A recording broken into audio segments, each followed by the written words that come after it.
Tonight on Best Bits, the women did a thing.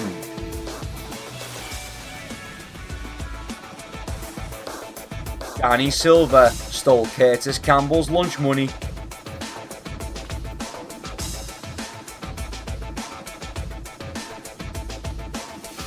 Austin Lane was sacrificed to Iwo Baraneski. And the main event ends in controversy.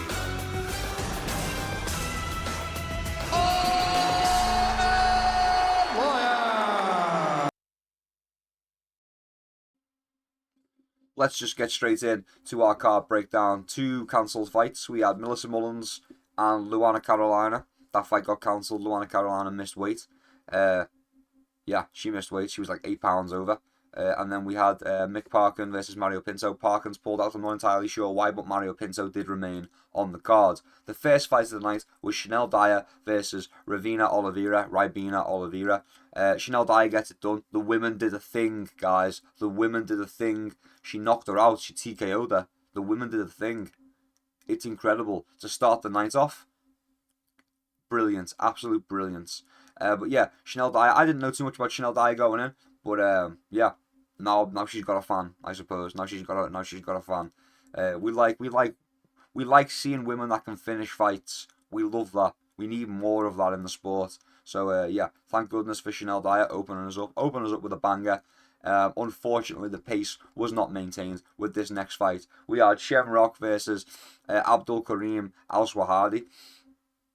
Al Swahadi won the fight, man. I can't even come on here and cope because I would love to, but I can't even come on here and cope. I just can't. Like, the coach said it best. The next gen coach said it best. Fucking, this is not the Ultimate Defending Championship. It's the Ultimate Fighting Championship. So yeah, you've got to fight. But he didn't. He just couldn't find his way in.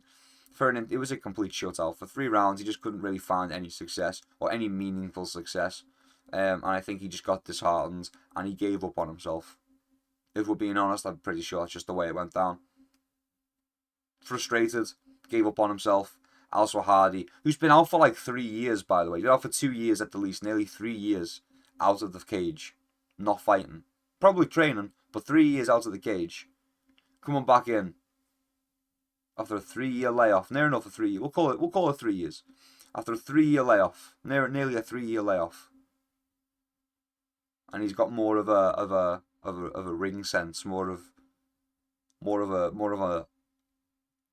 gumption? I don't even know what you'd call it. But yeah, just absolutely shut out Shem. I've seen people calling for Shamrock to be cut from the UFC after 2 losses. Ridiculous, but the hate is strong. The hate is strong for Shamrock. Oh well. That's just how it be. Oh, on to the next one. We have Brando Perisic versus Perisic? Who cares? Brando versus Louis Sutherland. Yeah, Brando gets it done. Absolutely chins Louis Sutherland. I don't think we were expecting anything different, were we? Is Louis Sutherland considered good? I just thought he was a meathead. On to the next one. Montage Kondrativicius versus Antonio Tricoli. I said Tricoli wasn't all that. In fact, but we were expecting like a better performance out of Montas, to be honest with you. We were expecting a bit more oomph throughout the fight. But no, Tricoli manages to take it to a decision. He loses the decision, but he manages to go to a decision with Montas. And I was really thinking Montas would be able to get a finish in this fight. So a little bit disappointed. But that's just how it goes. Decent prospect, I suppose. Getting an alright win over, not really a name, but like someone who is in the sport already. I suppose. It's just adding a number next to it. It's just added another win to the column, That's it. Just added another win to the column. Next up was Mario Pinto versus Felipe Franco. Everyone was expecting a Mario Pinto knockout, right? We had a Mario Pinto knockout. It was like the lock of the cards. Because that was when he was fighting Mick Parkin, right? We were thinking, you know what, Mario Pinto might put hands on Mick Parkin, might chin him. But now he's fighting Felipe Franco on short notice. So even more so, we're thinking, Mario Pinto probably should chin this guy, but he doesn't. He can't get it done. Felipe Franco manages to clinch up when necessary. Really a boring fight, if you ask me. It was every time the intensity picked up, every time the pace picked up, we have Felipe Franco just kind of grabbing a hold of Mario Pinto and waiting out the barrage and kind of just getting a reset. And then we go again. And that was the whole fight. Mario Pinto did win the fight. Hands down. Easy win for Mario Pinto. It's inarguable. Felipe Franco put up a decent fight coming in on short notice against a decent contender in Mario Pinto. That's just how it be, man. That's just how it be. Mario Pinto, man, just couldn't get it done. I was really expecting a knockout from Pinto, but he can't win them all. And this is where the trend of this is where I suppose this is where I suppose it was from the start of the card, but the trend of the card was I'm right with my predictions, but the method this time terrible. Put it this way, I broke even gambling wise, yeah. Broke even gambling wise. Mostly because of where is he? Curtis Campbell. Mostly because of Curtis Campbell, we broke even. If Curtis Campbell could have fucking won against Danny Silva, but you know what? That's my own fault because I said Danny Silva's a massive challenge for Curtis Campbell, and he's being overlooked. But we'll get into that. Because first we've got to talk about Nathaniel Wood versus Ketia, Losani Ketia. That's how you say it, Losani Ketia. Decent scrap, really close fight to be honest with you. I couldn't tell who had won. It's a split decision on the scorecards. I had the feeling that Nathaniel would have pulled ahead slightly in 2 of the rounds. I did, but it was such a close fight that I was thinking, I'm quite biased here. I know I'm biased going into this. I want Nathaniel Wood to win. I know I'm biased going into this. I feel like he's won, but I don't feel like he's made it clear enough. So I was quite worried when it came to decision time. And then plus they read the scorecard in favour of Ketia, like before the two in favour of Nathaniel Wood. So it was a bit of a nerve-wracking one, but I did think Nathaniel Wood had won it. It was a very close fight though. Don't get me wrong. It was actually a close fight.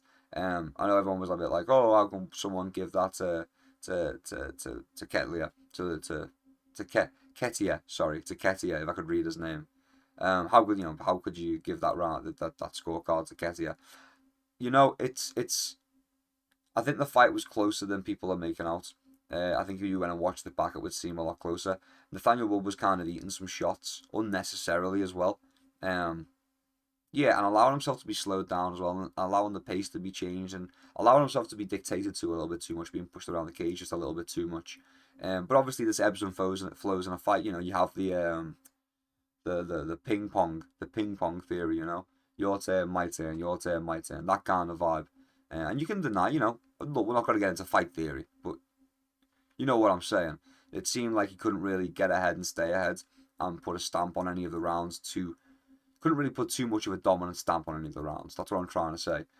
Where he did win them, but there was no moment to point to and say, that moment right there, that's the moment that won him the rounds. It was just kind of like, he's outlanded them, a little bit more damage, stayed a little bit more, like, elusive. He's won the rounds. So, you know, there was no stamp on any of the rounds. I think that was really a big problem for Nathaniel Wood. So, yeah. On to the next one. Mason Jones versus Axel Sola. We picked Mason Jones for this one. I'm very happy with that. Mason Jones, man, what an entertaining fight. Absolute scrapper. Just keeps coming forward, eating shots with his face, just bonk, bonk, bonk, bonk. Doesn't care. Just keeps coming forward. To land his own. Pardon me. Throwing absolute bombs with bad intention. With every strike. And he's landing like 4 or 5. And he's getting stung with 1. And then he's coming forward. He's landing another 4 or 5. 2 or 3. Getting stung with 1. Every time Sola hit him with something, Mason Jones would just throw like a 5-punch combination and land like 3 of them. It was great. Just too much pressure, man. Too much pressure. I think rounds 2 and 3, especially, I think Sola got rocked twice in round 2. And did really well to survive it, to be honest. He did really well to stay composed and survive it. And then again in round 3, he got rocked again. towards the end of round 3. And it wasn't like, oh, he was on chicken legs or whatever. He got a little bit wobbly, but his recovery is really, really good. But I did say that, we couldn't have this Frenchman winning. And I was right. The French can't be beaten us from the UK. It just doesn't happen. History dictates such. I said 1066. We got 1066.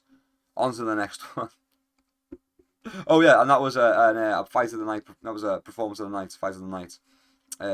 Both of them, they both got fights of the night, and it was a banging fight. It was very, very entertaining.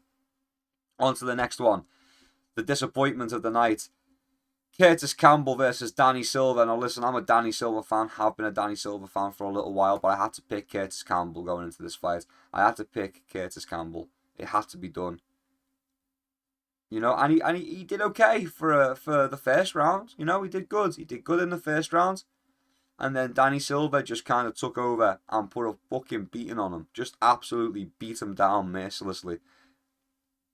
It was rough. It was rough. But yeah, Curtis Campbell got absolutely battered. Kept eating right hand. I think he took like 3 consecutive right hands without being able to defend them or anything like that.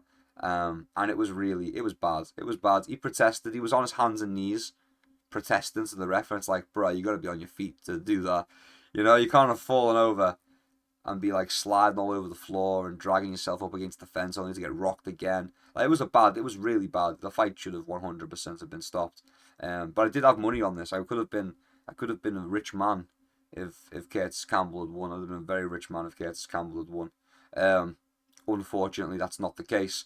But yeah, I'd have been a very wealthy fellow if Curtis Campbell had won. I say very wealthy, not really, not life-changing, but some money in the bank, But yeah, if Curtis Campbell, I should have stuck with my gut, man. I should have stuck with Danny Silva. Danny Silva's good, and he's good at like fighting prospects as well. He is good at fighting prospects. I know he himself is a prospect, but that's why he's good at it, I suppose. But yeah, Danny Silva getting it done, bouncing back, right? I think he had a loss that really harmed his stock at one point or another, right? I can't remember off the top of my head. Yeah, he lost to Kevin Vallejos and it hurt his stock quite a bit. Everyone was like, oh, I guess he's not that good after all. Listen, Danny Silva's alright, man. Danny Silva's alright. I've always said Danny Silva's good. But yeah, we picked Curtis Campbell against our better judgments, and it did not pan out for us. But Danny Silva getting another knockout finish. Bloody excellent for Danny Silva, I suppose. It's hard to be. I am a fan of Danny Silva, and I would normally pick Danny Silva. I wanted to pick Danny Silva, but I'm biased. We're biased on this channel. So I'm a little bit bitter, but good for Danny Silva. I probably get to pick him again next time. I get to pick him again next time. Next one, CLD Christian Leroy Duncan versus Roman Dolidze. Very close fight. I mean, you know what? CLD managed to stay on his feet. He managed to avoid being taken down quite a bit. He managed to get back up if it was ever looking, sticky.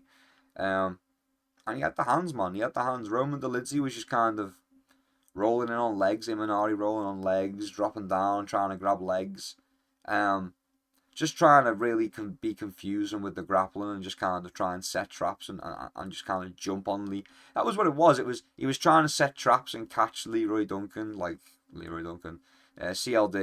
He's trying to catch CLD coming in and like get him in like a weird little trap where he'd Imanari roll in on a leg, or he'd just shoot and try and snatch the leg. And it was weird. It was weird. And CLD was having none of it, man. He kept just getting out of there and continuing the fight standing. And Roman Dolidze couldn't really play the game he wanted to play. Couldn't make it the fight that Roman Dolidze wanted. He just couldn't get it done. Although not the best showing for CLD. Lots of holes in the style of Christian Leroy Duncan. Very, very, very much so. But Roman Dolidze, absolutely trash. I thought he was throwing the fight, to be honest with you. I thought he was completely throwing the fight. But that's just how it be. CLD gets it done. We picked CLD to get it done. We can't complain. We can't complain. On to the next one. Iwo Baroneski versus Austin Lane. Now, I said in the prediction video, Austin Lane is fucking awful. He just is. Austin Lane is awful. Austin Lane probably shouldn't really be in the UFC anymore. Let's be honest, shouldn't have been for a little while now. And he's a guy that he gets some wins every now and again. He gets a win every now and again, but he's really not that good. And I don't think we should be keeping him around because he's fluking all these wins. I really don't. But yeah, Evo gets it done again. Evo's scrap with Evo was one of the most entertaining fights I'd seen in a long time at that point. And Evo was great. Evo was just... I was an Evo fan. I was an Evo Aslan fan because I thought, oh yeah, this guy's coming in, he's chilling dudes. This is so entertaining. Then they fought each other and they went toe to toe. And that one round of fighting with those two is like 3 rounds, man. It's so good. It's so good. And yeah, and Evo just comes out, puts it right on Austin Lane, puts him asleep, complains that he didn't get to grapple in his post-fight speech, and everyone was like, don't! No one wants to see it! No one wants to see boring hugging matches. No one wants to see it. Please, we want knockouts. We want action. And even Mike Bisping was like, you got the win. You got the win. It was a good win, knockout.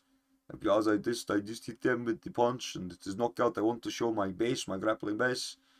It's whatever, man. It doesn't matter. You got the win. Why would you not want to knock everyone out in the first round, Anyway, moving on. Oh yeah, performance of the night for Iwo Baroneski. On to the next one. We had MVP Michael Venom Page versus Sam Patterson. Everyone had Michael Venom Page winning this one quite handily. I had said that Sam Patterson is not to be slept on. And I feel like I was right. Sam Patterson was being a bit tricky in there. He had a couple of answers for MVP. MVP is just so fast, though. MVP is just fast. And, even if it was a fight where we just kind of watched MVP just hop around in place and throw a couple of jabs, it wasn't, it wasn't entertaining. We'll put it that way. We'll say it wasn't the most entertaining of fights for either of them. But both guys are good. There was a lot of respect between them where they just didn't want to get caught. They respected each other's skills. Sam Patterson, if he'd got a hold of MVP, he really could have done some damage in the grappling. If he'd have managed to capitalise on it. But he just couldn't seem to get ahead. And then likewise with MVP, just didn't seem to push hard enough to kind of make an impact with the striking. MVP won the fight, don't get me wrong, but entertainment-wise, value-wise, wasn't all that, if we're being honest. It wasn't all that. I've seen better. We've all seen better from both guys. But yeah, I was saying don't count Sam Patterson out going into this one. He's pretty damn good too. He's got physical attributes too, and he's got skills too. In fact, we were saying that there could even be a Sam Patterson submission if the stars align. But we didn't get that. No, we got a pretty bog standard boring fight. A pretty dull affair from MVP and Sam Patterson. But you know what? They can't all be bangers. They can't all be bangers. It just can't happen. If they were all bangers, then none of them would be. On to the next one. Look, I feel like I should spend more time on MVP versus Sam Patterson, but it really wasn't that much to talk about. There really wasn't. It was just back and forth. They just kind of hopped around in front of each other for a little bit, feinted a bunch. MVP's just feinting a bunch and just getting out the way of Sam Patterson, and then stinging him every now and again. And that was the fight. That was it. Yep. On to the next one. Luke Riley versus Michael Aswell. Michael Aswell on short notice, I do believe. On short air notice, I do believe. And you know what? Michael Aswell's good. He is good. I can see why they send him in here to fight prospects all the time, He's good. He's good at getting them. Good at getting to them. Tired now. Good at getting to them. And putting hands on them. He is. He's good at getting to them, putting hands on them. He can take shots as well. He can take some damage. And it was a decent scrap between the two. Decent back and forth scrap. Michael Aswell had his moments, man. Had his moments against Luke Riley. And I think Luke Riley as well was kind of... How would I describe it? I feel like Luke Riley was doing what Luke Riley does. He downloaded his information in round 1, and he took a little bit of a beating in round 1 to get it, and then he had his information in round 2, and it was like Aswell was like, yeah, but I hid half of the textbook from you. I hid half of the page from you. And then he had a few more things that Riley wasn't expecting in round 2, and it made it a bit more of a okay. And then that happened again in round 3. So it was like Michael Aswell Jr. was was holding shit back, because Luke Riley's kind of analytical, and he will burn around. He'll burn quite a lot of around. I think he started to get to work very late in round one, and he put a stamp on the rounds, and that's what won the rounds decision wise. But yeah, it was an interesting fight to see, because Luke Riley would download the information and try and use the information, but then Aswell would mix something up, and he would be like, "Oh yeah, but there's a secret page in this textbook you haven't seen." And then in round three, the same thing happened again, where Luke Riley was like, "Yeah, but I've downloaded all that now." And then Michael Aswell was like, "Yeah, but I've got just a little bit of something else on my sleeve." And it seemed like it was just enough to put Luke Riley off to defend himself, for Michael Aswell to survive. Not that he was ever getting like beaten up and was on the edge of being finished too many times, or really at all.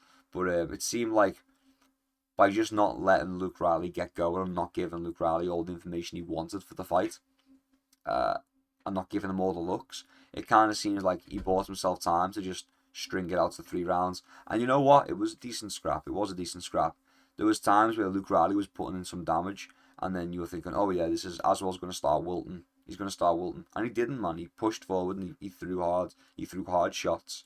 Kept his chin down, man. It was a decent little scrap. Not the most entertaining fight in the world. It's hard to get an entertaining fight when we reach a kind of stalemate like this. But no, Luke Riley won handily. Won all the rounds, in my opinion. Won every round, in my opinion. Just put enough of a stamp on each of them to get ahead. But Michael Aswell was good. Michael Aswell did really well. Like I say, just giving different looks and just keeping Riley thinking and hesitant to engage. I think that was the best. And that was the best thing he could have done. 1 second. I've been gone for a few minutes, but for you, it was instant. I return. Yeah, Luke Riley, Michael Aswell. Aswell did well to kind of give Luke different looks, but Luke Riley still just too ahead of the curve, just managing to stay ahead in each of the rounds. But yeah, gets it done. Dominant decision. Clear decision for Luke Riley. Main event time. The final fight. Main event time. Movsar Evloev versus Evloev and Murphy. Bit boring, I'm not going to lie to you. It was a little bit boring. There was some decent moments throughout the fight. There was some decent back and forth moments throughout the fight. I need to watch it back. Desperately need to watch it back. I haven't done yet, but that is on my to-do list for today. We want to try and... I'm considering doing a breakdown of the fight. 5 rounds. Goes to a decision. Bit of controversy. Movsar Evloev wins it. I had 1 and 2 for Evloev and Murphy. Just thinking back, I had round 1 and 2 for Evloev and Murphy, and then round 5 I thought was very clearly Movsar Evloev's round. And I think contention wise, thinking back for myself, I think round 3 and 4 I would have to really take a look at again. I suppose just for my own memory's sake, because I'm having trouble actually putting together what went down in 3 and 4. But yeah, majority decision for Movsar Evloev. Bit of a strange one. Some people are calling it a robbery. A lot of people have Evloev and Murphy up. I felt like Evloev and Murphy was up. I felt like he only needed... I felt like rounds 3 and 4 were contentious, in my opinion. Like I say, I will have to watch it back. But I felt like he had 1 and 2 quite clearly. 3 was very close, I thought. But like I say, I can't be 100% sure. I do need to watch it back. But 3 was fairly close, and 4 was fairly close, and then 5 was Movsar. So in my head, I was thinking, well, Larone's going to have 3 or 4, right? So yeah, I don't really know. I don't know. I did have Larone winning it. I do need to watch it back, though. I do need to watch it back. Maybe I will make a video breaking it down. We go round by round, like a 5-part series. No, probably not. But maybe one video. But yeah, maybe we'll break it down. Maybe we'll do a separate video breaking it down. But yeah, Movsar Evloev gets it done. 20-0. I don't even think he deserves a title shot off of the win, to be honest with you. I really don't. It was a very strange fight. Movsar just didn't behave how we thought Movsar would behave going into this fight. It seems like he wanted to make it a stand-up affair, and I feel like that basically cost him the fight. Not that he was terrible, you know, he was hanging in there with Lerone Murphy. He was doing a bit of work at times, but I don't think he was pulling ahead in the stand up all that clearly. Um, but yeah, so a bit of controversy to end the night, controversy to end the night. Um, it was interesting. It was an interesting card. Wasn't the best card, best of cards. It was a bit of a strange one. We had some good moments. You know, the women did a thing that was pretty good. You know, but like you know, Mario Pinto. Everyone was certain Mario Pinto was getting a finish. No finish for Mario Pinto. Very strange. Even Mario Pinto was disappointed. Nathaniel Wood disappointed with his performance. You know, crazy. Mason Jones won a lot of fans though. Mason Jones is a fun guy to watch. Um, but yeah, and Ewo knocks out fucking Austin Lane, but Austin Lane was getting fed to the wolves. Why did they do this to poor Austin Lane? Just get him out of the sport now. It's done. Just get him. Just send him on and send him out into the fields, man. Send him off. That did not like that. Fuck. I meant like let him retire on a fucking farm. Jesus, like a dog. Oh fucking hell. Anyway, that concludes this video. Fuck. If you enjoyed it, leave me a like. Subscribe for more, I guess. Until next time, keep your chin down and keep swinging. Peace and love. I'll see you around.